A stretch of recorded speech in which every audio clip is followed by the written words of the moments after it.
Okay, I'm getting a criticism that in my book I keep referring to kosher food laws, and that the kosher food laws no longer are true today or for us as Christian believers. Kosher food laws were based on a saying called Sar Ba'alei Chaim. My Jewish friends are probably laughing at the way I pronounce that. I don't blame you. But it was to cause the least amount of suffering is what all the laws are based on. Now people, the Jews, were already eating animals, okay? And they were doing it in the most horrible, cruel ways you could possibly imagine. So when God gave the kosher laws on how to kill animals for food, and there's over 100 of them, it was to minimize the suffering of the animals.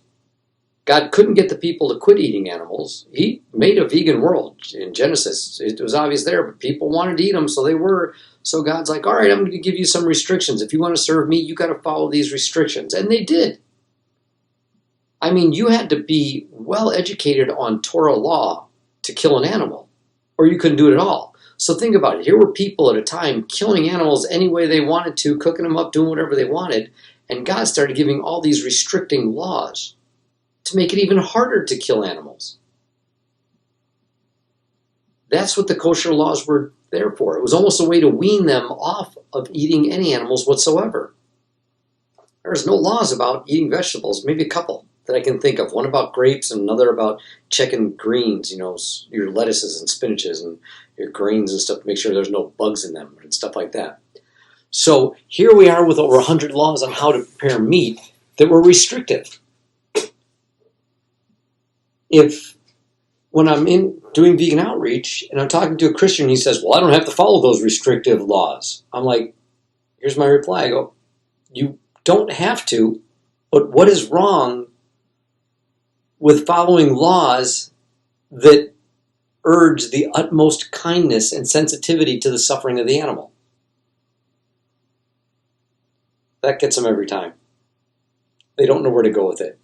So just because the kosher laws don't apply today, it doesn't mean they weren't good. Because if we take all into consideration that was done in that day and age, when they didn't have technology as we do, for us not to at least, we don't have to follow their laws, but for us not to follow every possible way to minimize suffering of animals, then it's sin to eat the animals that were made from that way.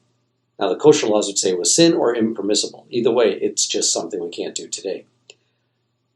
So yeah, if they say, if the Christian fights back, well, those are kosher laws, say, and what is it about the kindness and the desire to treat animals with compassion do you think we should neglect?